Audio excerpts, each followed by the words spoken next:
Assalamualaikum warahmatullahi wabarakatuh. Perkenalkan, kami dari kelompok 8 akan membahas materi biopsikologi tentang literalization, bahasa, dan split brain. Oke, jadi yang pertama perkenalan anggota kelompok. Yang pertama itu ada Rahma Sekar Ayuning Tias dengan NIM 231141129. Yang kedua ada Farel Musyafa Asmi, yaitu NIM-nya 231141128. Dan yang terakhir saya sendiri Nur Fauzia Rahmarum dengan NIM 12311411136. Selanjutnya pembahasan. Hari ini kita akan membahas 1. Literalization fungsi otak. 2. Perbedaan fungsi otak kiri dan kanan. 3. Implikasi klinis dari penelitian pada pasien otak terbelah. 4. Literalisasi dan bahasa. 5. Keunggulan hemisfer kanan dalam tugas spasial dan emosi. Yang keenam, teori motorik dan linguistik literalisasi. Oke, yang pertama, literalization fungsi otak. Literalization fungsi otak yaitu mengacu pada perbedaan spesifik dalam cara kedua hemisfer otak memproses informasi. Otak manusia terbelah menjadi dua belahan, yaitu hemisfer kiri dan hemisfer kanan, yang masing-masing memiliki spesialisasi tersendiri. Meski keduanya tampak simetris, ada perbedaan yang mendalam dalam hal fungsinya. Pemahaman tentang literalization pertama kali muncul melalui penelitian terhadap pasien yang mengalami kerusakan otak, terutama yang terkait dengan kemampuan bahasa dan gerakan tubuh. 1. Hemisfer kiri. Secara umum, hemisfer kiri bertanggung jawab atas fungsi kognitif seperti bahasa, matematika, logika, dan analisis. Area Broca yang terletak di hemisfer kiri berperan penting dalam produksi bahasa, sementara area Wernicke terkait dengan pemahaman bahasa. Oleh karena itu, kerusakan pada bagian ini seringkali menyebabkan gangguan bicara dan pemahaman. Yang kedua ada hemisfer kanan. Sebaliknya, hemisfer kanan lebih unggul dalam pemrosesan visual spasial, emosi, pengenalan wajah, dan kreativitas. Meskipun belahan kanan umumnya tidak memiliki kemampuan linguistik yang sama dengan belahan kiri, ia memainkan peran dalam memahami konteks emosional dan intonasi dalam komunikasi verbal. Temuan awal mengenai literalization didapat dari kasus afasia di mana kerusakan pada otak kiri seringkali mengakibatkan gangguan bahasa. Ini mengarah pada pemahaman bahwa otak tidak bekerja secara simetris dalam mengelola semua fungsi kognitif. Oke, selanjutnya yaitu perbedaan fungsi otak kiri dan kanan. Yang pertama yaitu otak kiri. Otak kiri itu atau analitik dan linear. Otak kiri bertanggung jawab atas proses yang detail dan analitis. Sebagai contoh, otak kiri seringkali memproses informasi secara linear, yang berarti menganalisis bagian-bagian kecil informasi secara bertahap untuk mendapatkan gambaran keseluruhan. Fungsi ini menjadi dasar bagi kemampuan bahasa, terutama dalam hal tata bahasa dan sintaksis, serta kemampuan matematika dan logika. Selanjutnya yaitu yang kedua, otak kanan atau spasial dan kreatif. Sementara itu, otak kanan lebih terkait dengan kemampuan spasial seperti mengenali pola, orientasi ruang, serta memahami musik dan seni. Fungsi otak kanan lebih holistik, artinya cenderung memahami informasi secara keseluruhan terlebih dahulu sebelum memecahnya menjadi bagian-bagian. Hemisfer ini juga berperan dalam persepsi emosi, baik dari ekspresi wajah maupun suara. Dan meskipun tidak dominan dalam pengelolaan bahasa, otak kanan berperan dalam aspek kreatif dari bahasa, seperti intonasi dan ekspresi emosional saat berbicara. Ini menunjukkan bahwa kedua belahan otak saling melengkapi dan dalam proses berbahasa. Selanjutnya ada implikasi klinis dari penelitian pada pasien otak terbelah atau split brain. Penelitian oleh Roger Sperry dan Michel Gazzaniga menunjukkan bahwa ketika korpus kolosum terputus, dua belahan otak dapat berfungsi secara independen tanpa berkomunikasi satu sama lain. Dalam kondisi normal, kedua hemisfer bekerja secara sinkron dan saling melengkapi. Namun, pada pasien split brain, mereka dapat memproses informasi secara terpisah. Temuan dari penelitian mengenai pasien dengan kondisi ini memberikan wawasan penting dalam bidang neurologi dan psikologi dengan beberapa implikasi klinis yang signifikan. Yang Yang pertama ada pemisahan fungsi kognitif tentang pengolahan bahasa. Pada sebagian besar individu, hemisfer kiri bertanggung jawab untuk fungsi bahasa. Namun pada pasien split brain, ketika informasi visual atau sensorik diproses di hemisfer kanan, mereka mungkin tidak dapat mengungkapkan pemahaman verbalnya karena informasi tersebut tidak dapat diakses oleh area bahasa di hemisfer kiri. Yang kedua, ada aspek emosional dan kreativitas. Hemisfer kanan berperan dalam memproses konteks emosional dan aspek kreatif bahasa.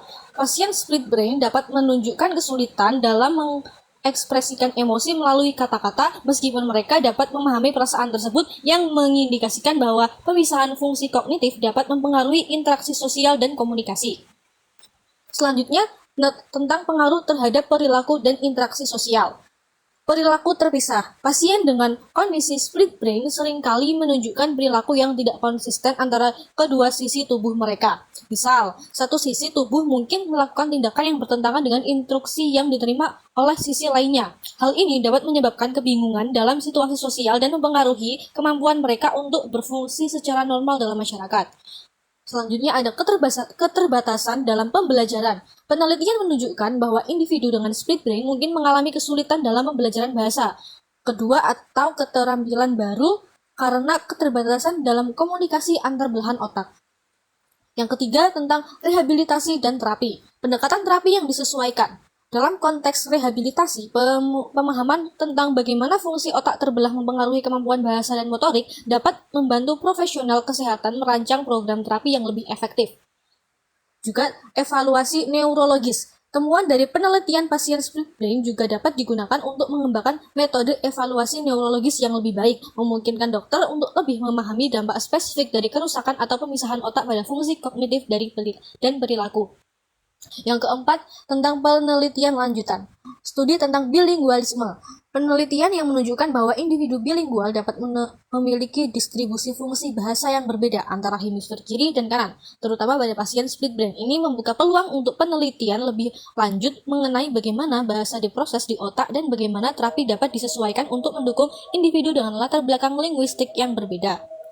Implikasi klinis dari temuan pada pasien dengan kondisi otak terbelah sangat luas, mencakup pemahaman tentang fungsi kognitif terpisah, pengaruh terhadap perilaku sosial, dan strategi rehabilitasi yang lebih efektif. Penelitian lebih lanjut di bidang ini diharapkan dapat memberikan wawasan tambahan tentang kompleksivitas fungsi otak manusia dan cara terbaik untuk mendukung individu dengan gangguan neurologis. Literalisasi bahasa merujuk pada bagaimana fungsi bahasa terdistribusi di antara dua belahan otak, terutama terkait dengan dominasi tangan. Penelitian menunjukkan bahwa individu dengan dominasi tangan kanan dan kiri memiliki perbedaan dalam cara otak mereka mengelola kemampuan bahasa. Sebagian besar orang yang dominan tangan kanan memiliki hemisfer kiri sebagai pusat utama untuk fungsi bahasa. Ini berarti area Broca dan Wernicke yang bertanggung jawab untuk produksi dan pemahaman bahasa terletak di belahan kiri otak. Kerusakan pada hemisfer kiri pada individu ini sering mengakibatkan gangguan bahasa atau afasia, yang menunjukkan bahwa bahasa sangat terlokalisasi di belahan ini. Proses komunikasi verbal termasuk berbicara dan memahami lebih efisien pada individu dengan dominasi tangan kanan karena hemisfer kiri lebih terlatih dalam fungsi ini.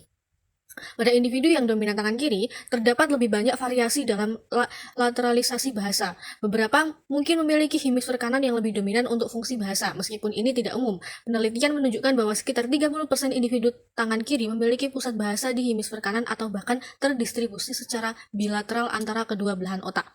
Bagi mereka yang memiliki pusat bahasa di hemisfer kanan, pemrosesan bahasa dapat melibatkan aspek kreatif dan emosional yang lebih besar, karena hemisfer kanan juga berperan dalam memahami intonasi dan konteks emosional dalam komunikasi. Individu dengan dominasi tangan kanan cenderung memiliki kemampuan berbahasa yang lebih terfokus dan terstruktur, sementara individu tangan kiri memungkinkan menunjukkan pendekatan yang lebih fleksibel dan kreatif dalam penggunaan bahasa. Penelitian neuropsikologis secara tes SWADA menunjukkan bahwa ketika hemisfer kiri dilumpuhkan, kemampuan berbahasa akan hilang. Sedangkan jika hemisfer kanan dilumpuhkan pada individu tangan kanan, kemampuan berbahasa tetap utuh.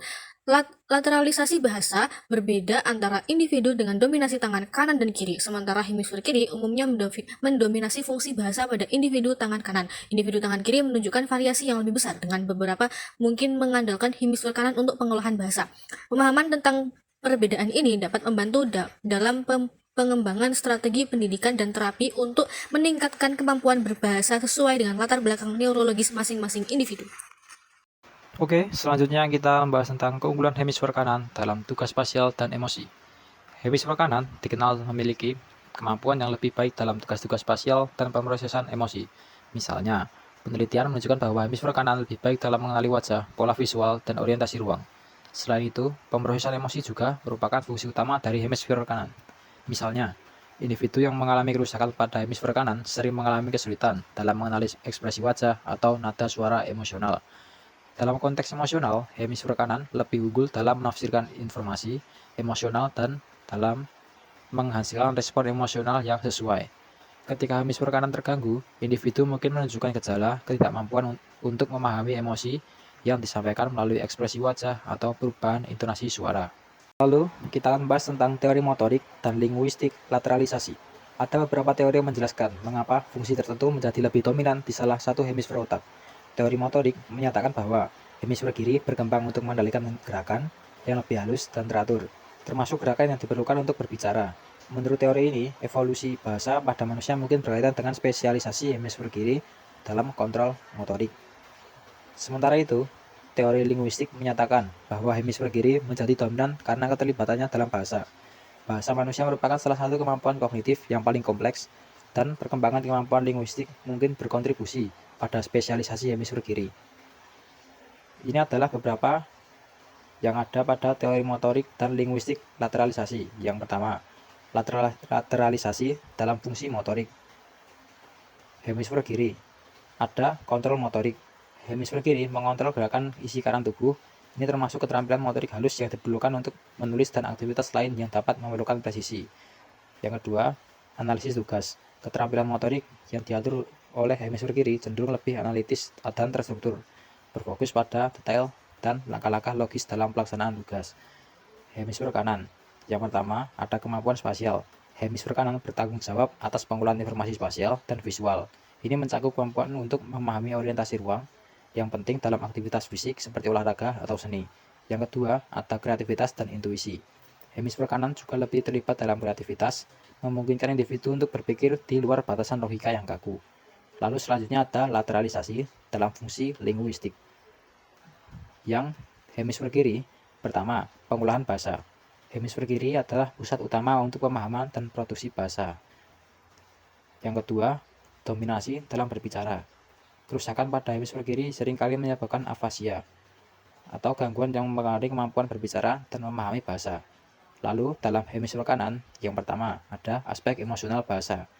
Meskipun tidak dominan dalam pengumpulan bahasa, hemisfer kanan berperan penting dalam memahami nuansa emosional dalam komunikasi, seperti intonasi dan ekspresi wajah. Yang kedua, kreativitas linguistik. Belahan ini juga terlibat dalam aspek kreatif dari penggunaan bahasa, seperti pembuatan metafora atau humor. Kedua, belahan otak bekerja sama melalui struktur yang dikenal sebagai corpus callosum, yang memungkinkan pertukaran informasi antara keduanya. Misalnya, saat seorang berbicara yang lebih banyak melibatkan hemisfer kiri, hemisfer kanan dapat memberikan konteks emosional atau kreatif terhadap apa yang diucapkan. Meskipun hemisfer kiri dominan dalam fungsi linguistik dan kontrol motorik, hemisfer kanan memiliki peran penting dalam aspek kreatif emosional dan dari kedua fungsi tersebut. Jadi kesimpulannya yaitu literalization fungsi otak merupakan aspek penting dalam memahami bagaimana otak manusia mengatur tugas-tugas kognitif. Penelitian menunjukkan bahwa hemisfer kiri cenderung mendominasi dalam tugas-tugas yang melibatkan bahasa, logika, dan pemikiran analitis, sedangkan hemisfer kanan unggul dalam pemrosesan visual spasial, emosi, dan kreativitas. Meski demikian, kedua belahan otak saling berinteraksi melalui corpus callosum untuk menghasilkan pemrosesan informasi yang terpadu. Penemuan dari studi otak terbelah, terutama pada pasien dengan komisuratomi, memperjelas bahwa hemisfer kiri dan kanan memiliki kemampuan untuk beroperasi secara mandiri. Studi ini menantang gagasan bahwa hanya satu belahan otak yang bertanggung jawab atas semua fungsi utama, dan menunjukkan betapa kompleks dan integrasinya otak dalam mengolah berbagai aspek kehidupan manusia. Pemahaman tentang literalisasi ini membuka wawasan baru dalam terapi neurologis, pendidikan, dan pemulihan pasien dengan kerusakan otak. Dengan mengetahui fungsi spesifik dari setiap belahan otak, kita dapat mengembangkan pendekatan yang lebih efektif dalam rehabilitasi kognitif dan pengobatan gangguan neurologis. Itu saja yang dapat kita sampaikan. Kurang lebihnya kita mohon maaf. Sekian dari kelompok kami. Assalamualaikum warahmatullahi wabarakatuh.